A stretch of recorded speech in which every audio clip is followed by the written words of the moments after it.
I'm Josh Schneiderweiler, coming up on Football Today. After a rough season last year, Paolo Dybala is back.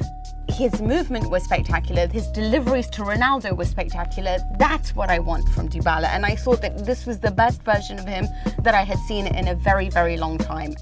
Through 19 games, he has 5 goals and 7 assists and is back to his old form. Nicely done by Higuain. Here goes Dybala!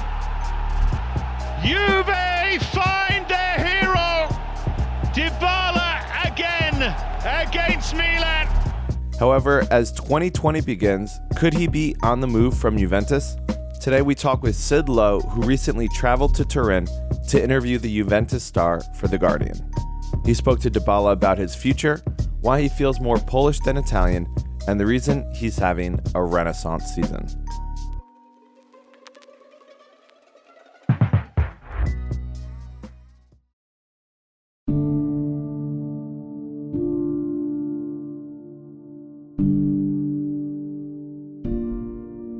Sid, oftentimes players of Dybala's stature don't want to sit down for an in-depth interview.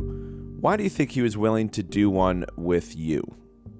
Having spoken to him and reading between the lines was that he was a player who had felt that he had been, if you like, kind of revived a little bit by this season, by his increased role in the club, by perhaps an awareness that actually now I enjoy talking about this and maybe didn't before, that maybe there was an awareness and you know, this was perhaps implicit in his answers to his contractual situation, but we still don't actually know for sure where this goes next. So perhaps it's not a bad idea for people to be aware that you know, that I'm here, that I'm playing well, and that still a very, very good footballer. So you fly off to Italy to meet him at the Juventus training ground to do the interview. What was he like in person? On television, he always kind of struck me as a bit shy. I found him very enjoyable company. I found him very bright, very intelligent, very thoughtful. And yeah, there was a touch of almost of gentleness about him. There was a touch that this is someone who thinks about what he has to say, who doesn't have perhaps that kind of that little bit of cockiness or that arrogance that sometimes great sports people have. You know, he came across to me as I say, almost gentle in the way that he responded to questions, in his engagement, in the fact that I didn't feel at any time that, while of course naturally it's an interview about him, but I didn't feel at any time that this was just him responding to questions. You spoke to him a lot about his Polish ancestry, which I found really interesting. What was his reaction when you brought that topic up? So what I did with this was to say, so have you been? Have you been to this town? Have you seen it? What's it like? And he said, no, I haven't been. So then, of course, you then start pulling from there. Well, why not? What's happened? Will you go?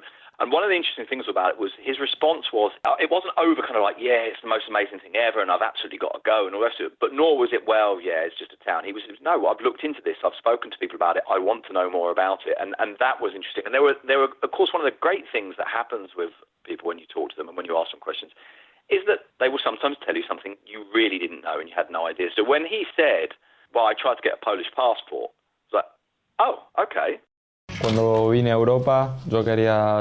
I came to Europe, I wanted a Polish passport, not an Italian one. I couldn't obtain it because of all the red tape. There was no time to find the documents. Well, I didn't know that, but tell me about it. What was the process like? Why do you think he was so interested in his Polish roots?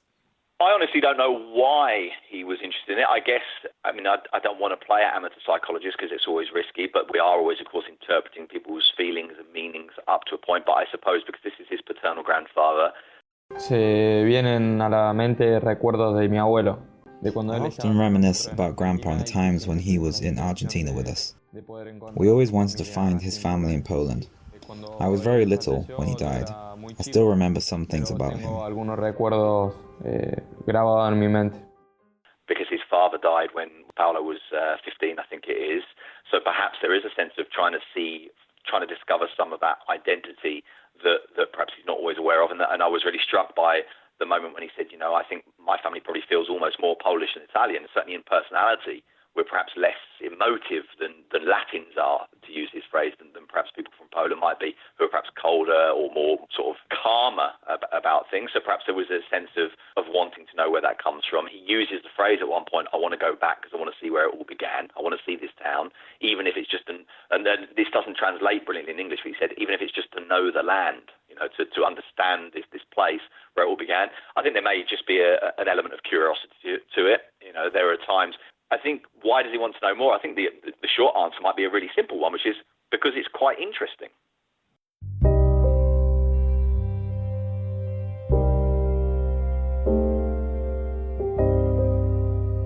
So he's living in Argentina, and then he gets transferred to Palermo. And in your piece, you said, quote, although the move was not of his making, an early lesson in football's other side. Can you kind of explain that line and give it some context? We talked about this, and essentially what happened was that his registration rights weren't owned entirely by his club, and there were a series of kind of vested interests involved in the negotiations. And actually the conversation on this I felt was quite interesting, and I felt like I couldn't quite express it as well as I would like without using up a lot of space, which I didn't really have. But I said to him, was Palermo the only option, or were there others? And he said, well, there were others, but when it came to it, there was only Palermo. And I was like, right, okay, so what? Because other clubs have been interested and then dropped out, or how did that happen? He said, well, I don't know if you get me, but like it was only really Palermo. I don't know if you understand what I mean, but it was only really Palermo. And then I said, and I suppose it was made even more complicated, of course, by the fact that your registration rights weren't owned by your club. At which point, of course, he then says, so this is where obviously the knowledge you go into with can then lead you somewhere else. At which point he says something like, well, that's what I mean by it was only Palermo. This wasn't entirely in my own hands. There were a series of reasons why that were to do with the business structure, to do with that side of things, why when it came to it, it was this or nothing, it's this or stay. And so, of course, he then starts talking about these mechanisms, these things that as a young player you can't control. So he talks about it, he says, but hey, I was happy to go, by the way. It was a fantastic opportunity for me to go to the Italian First Division, having only played, and we shouldn't forget this at this point, in the Argentinian Second Division. This is a huge leap. It's a huge, big deal for him. But, of course, at the age of, 17, I think, to suddenly see that, wow, your destiny isn't necessarily in your own hands. You're not necessarily in charge. And this is a theme, by the way, that I've been, I wouldn't go so far as to say obsessed with, but I've been very keen to stress over and over again in interviews that I've written over the years, which is because of things like this, because of things like pressure that players are under, because of issues such as depression and anxiety, because of issues such as the money that's behind it, the interests that are involved. We sometimes look at footballers and think, it's wonderful being a First Division football, which of course it is. And Dybala, by the way, is keen to say this. This is a wonderful industry to work in. It's that, this is our dream. This is what we love. This is a game. This is what we enjoy. But I think sometimes we need to be reminded that these aren't necessarily people who control everything. These aren't necessarily people who are absolutely in charge of what happens to them. And so at the age of 17, you get this first, if you like, illustration of that and this first lesson for Dybala. And I found him this lovely combination of realism and an understanding of that and a sense that, there are bits of the footballing industry that I don't particularly like. And at the same time, still that childlike thing of saying, but when you cross the line, when you're on the pitch, this is wonderful.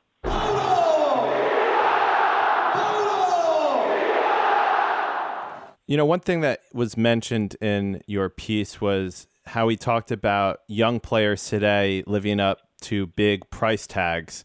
And he said that in his time, which is obviously not even that long ago, he only went for 30 million euros, which isn't nearly as big as it is now. Did he talk about how he handled the pressure of coming to Juventus, even though it was only for 30 million euros at the time?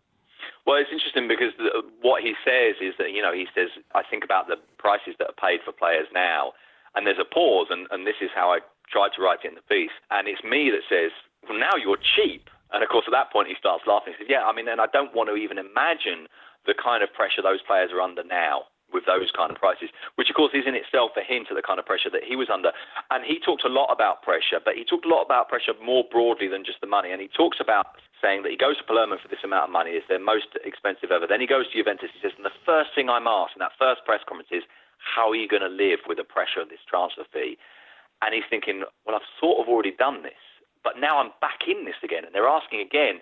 And he basically talks about how, in the end, you have to sort of divorce yourself from that figure, because that figure is in itself irreal. That figure is not about an intrinsic worth on a human level. It's about a market value that's been placed on you. And, of course, I suppose the good thing from his point of view is Juventus fans over these last 5 seasons at the club, it's been absolutely worth it, particularly as you've seen the market has accelerated well beyond those kind of figures now. He then talked about pressure, I think, in a much more general sense in terms of, you know, the extent to which you're exposed, the extent to which you can read things on social media, the kind of things that you hear, the kind of pressure that you're put under to perform and to have things kind of mechanized, you know, to have to produce all the time. And I thought he was very eloquent on that, although, because I think footballers, and I think he's an example of this, not all footballers, but I think he's an example of this, are caught between that awareness that this isn't always easy, this isn't always nice, and the risk of sounding like they're whining about something that they love. And I think that was where I felt, struck a very nice balance between the idea that, yeah, there are things about this that you can't control. There are things about this that are dark. There are things about this that you have to learn to manage. And you are just a kid. And I think we sometimes forget that certainly at the beginnings of their careers, and I would probably argue, but maybe this is just because I'm an old man now, at the end of their careers as well, these guys are kids.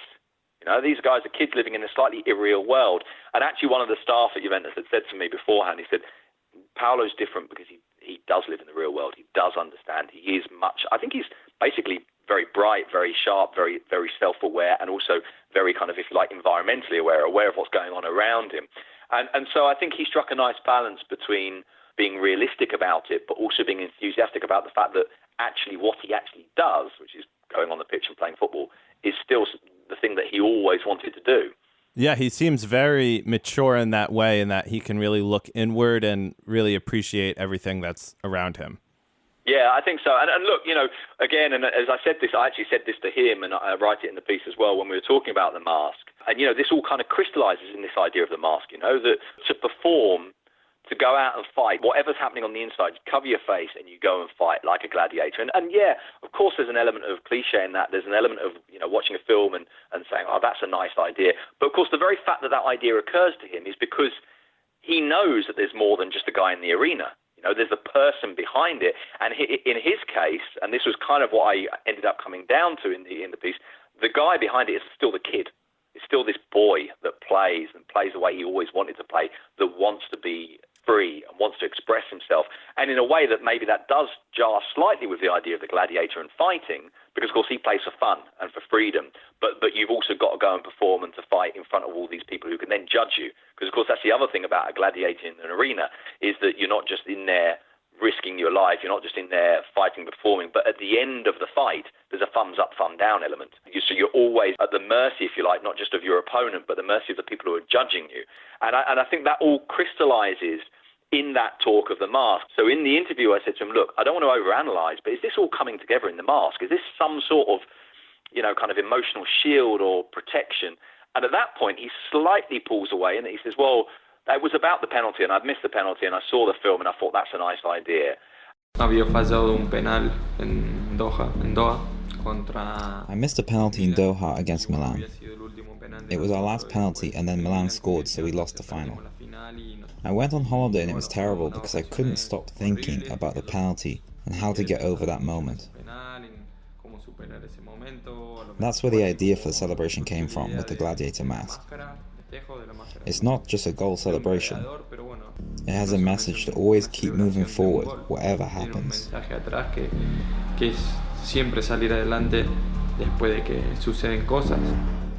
so at that point you think, okay, he sort of said, no, not really. But, and then he carries on talking, and as he discusses that idea, it does all crystallize in that. It does all come together, and it is clear that even if at some subconscious level, he has thought about it like that. And I found that really, really nice for a start, that someone would engage with you on that level. And really nice, this is telling us something. Even if it's hidden behind a mask, and precisely because it's hidden behind a mask, this is telling us something about experience and about what it's like, basically. And I suppose at heart, that's what we're all trying to do when we talk to players and when we're interviewing players. We want to know what it's like. Who are you? What is all this? What does all of this mean?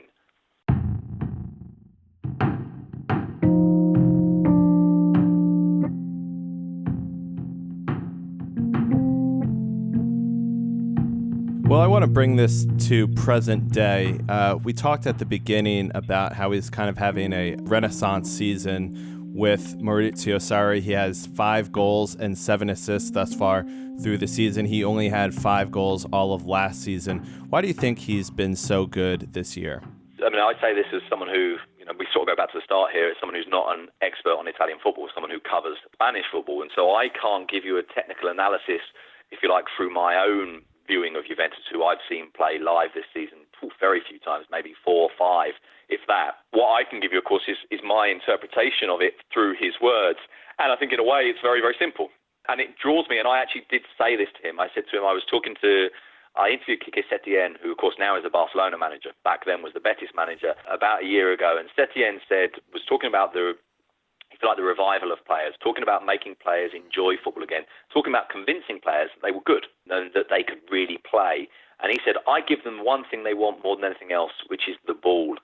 And so I said this to Dybala. I said, talking to Setién says this thing about the ball. He said, yeah, that's kind of it. And in a way, to simplify it, to drive it, to reduce it right down to the fundamental thing is that this year he's been made to feel important. He's been put back in contact with the ball. And while that is an oversimplification, I think listening to him talk, that's where it comes to. It comes to, I'm that kid again. Give me the ball again. Make me play. And that, of course, becomes very clear there's a moment in the interview when I said to him, and what if you haven't got the ball? And he says, I get bored. And then, of course, then you pull on that. So, what happens? Are you on the pitch? Your mind's going somewhere else? Yeah, it's like I'm lost. It's like the game is drifting away from me. It's like I'm not really in it. And so the more in contact with the ball I am, the more of a participant I feel. And I think in a way, if we're looking at the revival, certainly to judge it through his analysis of it, you would say the revival comes from that, from the return to his feet of that round thing. To just kind of read out kind of the end of that quote that you mentioned where he said, I'm lost. He said, I'm fortunate to be in a team that wants possession, where everyone is technically good with so many players high up the pitch, lots of opportunities to get on the ball. You're not thinking, I've got 1, maybe 2 chances per game. And it seemed like that kind of last comment about the opportunities was almost directed at the style of play Juventus had under Allegri in previous years. Yeah, I think implicitly it may well be. Although till the last season of Allegri, he played very well in that team as well. And of course, there was a shift with the arrival of Ronaldo and the way that kind of maybe impacted upon the way that he played. And I think implicitly is there. That said, I think in terms of the way he was saying it, I think this was more, if you like, this was more a love letter to Sarri than necessarily a criticism of the man who came before, if you see what I mean. But that was very definitely there. And of course, it comes together again to go back to that idea of the kid, because at the very start, we were talking about this idea of the street footballer in Argentina, the idea of improvisation, the idea of thinking something up, but having to be on the ball to be able to think something up and to invent. And then when he's talking about the style this season with Sarri, he says, and I'm quite lucky because in Argentina I had a coach at Instituto who was exactly the same. So I've already got this kind of mechanism or this mindset kind of built in. And so when you get a manager who says, right, this is how we're going to do it, we're going to be pushed up the pitch, we're going to get the ball, we're going to play, we're going to move it, we're going to get it back again, it was kind of like, this is me. And I think that's what this is, in a way, is a re-encounter, if you like, between a player and his play, and those two things coming back together. Like he's re-fallen in love with football kind of in the first place. It does feel like there is an element of that as well. And also, of course, what that does is it changes the relationship with the club. It changes their sense of his usefulness. Because he now feels useful, they now see him as useful. Because so the whole thing kind of comes together, I think.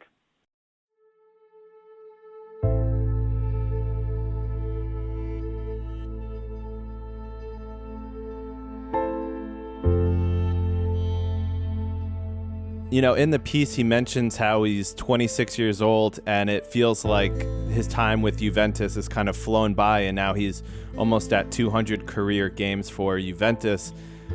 Do you feel like he's kind of appreciating where his career is at the moment and he realizes this is a really big, consequential, pivotal time for himself? I think he probably does. And I think as well, bear in mind, obviously is like anything that what he says is in response to the conversation, the flow of the conversation, the kind of questions. And this was partly my interpretation. And of course, I offer up an interpretation. And this happens quite often. A lot of the questions I'll say to a player, look, I get the feeling that because of this, this and this.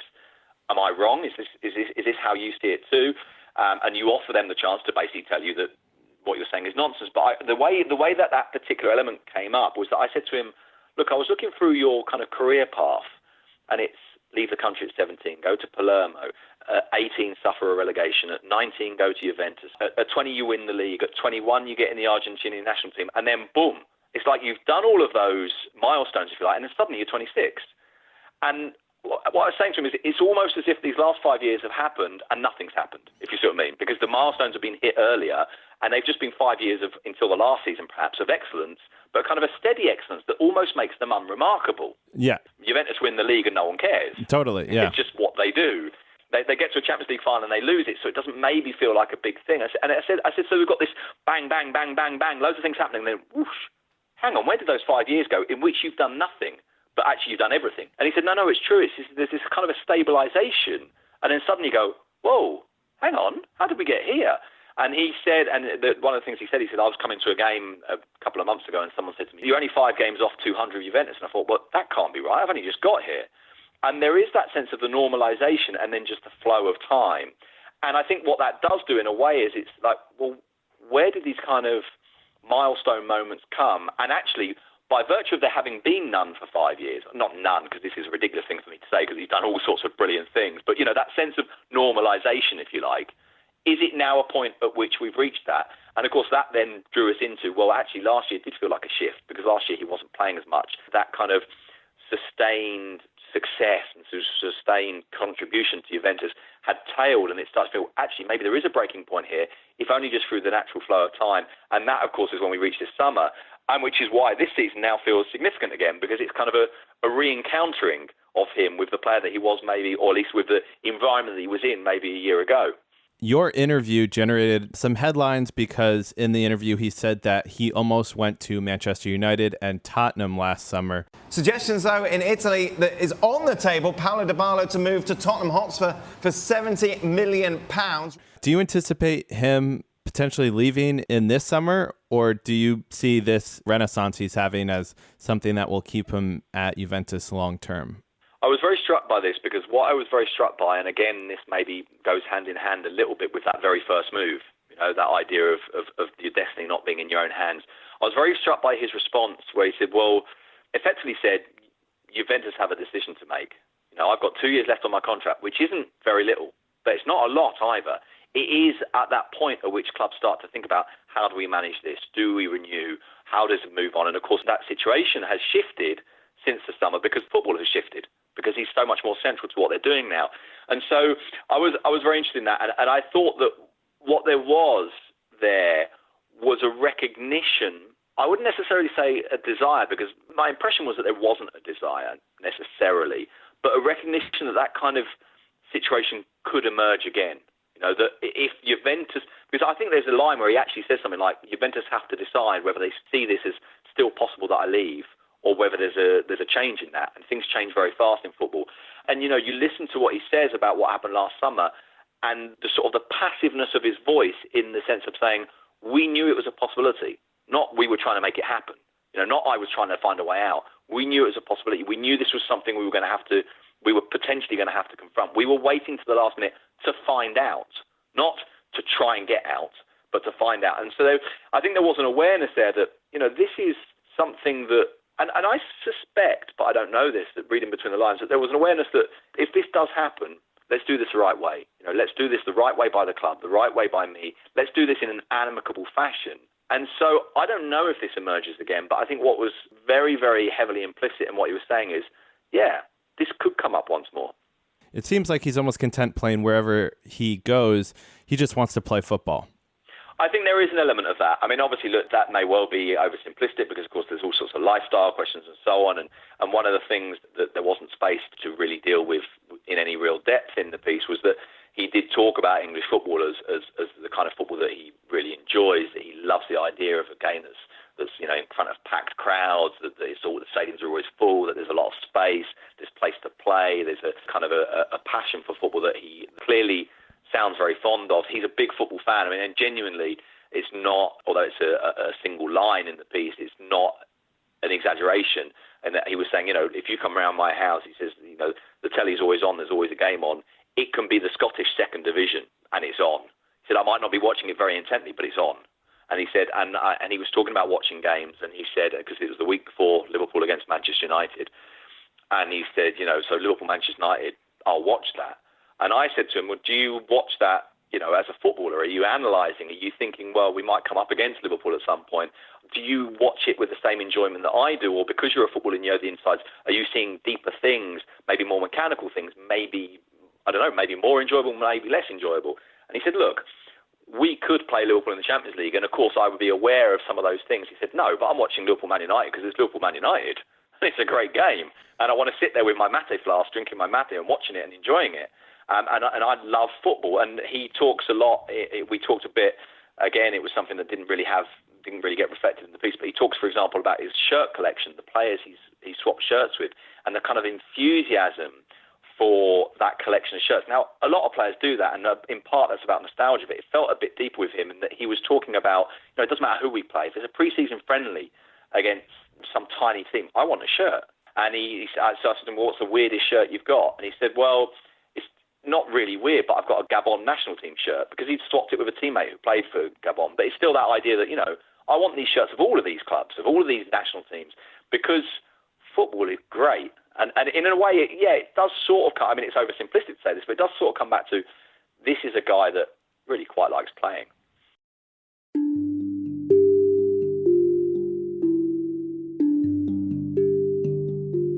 So in 20 years' time, if you're thinking back on this interview, what's your kind of key takeaway from your time with him? What I came away from this was, what a nice lad. What a sort of gentle, thoughtful, engaging person he was. And what a nice kind of sense of, here's someone who's telling you that this is still lovely. You know, this is still for all the realism that runs through the conversation, for all the sense that, there are bits of this that, let's be honest, aren't what we want. I love playing football. And there's a couple of lines which I threw at him, which other people have said. And one is, there's a line from Jorge Valdano. Jorge Valdano says, playing football is just a way of extending your infancy. And Dybala said this to Dybala, you know, this line from Valdano, and he says, that's exactly it. That is exactly what it is. And then there's another line, which is when we're talking about the kind of some of those elements of sport. And I must confess, I can't remember who said this. It may even be Maradona, but there's a phrase which in Spanish is "la pelota no se mancha." You know, the one thing that doesn't get stained is the ball. You know, everything else in football can be stained. So, you know, when you're on the pitch, the ball is still that game. And I suppose, in essence, that's what it is. I got this sense that here's still this lad who loves football, and I found very likeable company. And then, you know, as I say, was engaging in the sense that he asked me things. How about this? What's Spain like? That sort of stuff. And there was just a sense that fundamentally it's so basic, and it's almost too basic, and I almost feel silly saying it like this. My takeaway was, he was nice.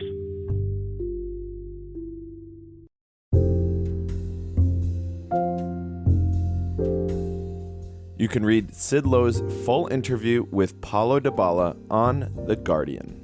The show is produced by John McKenzie. I'm Josh Schneider-Weiler, and this was Football Today.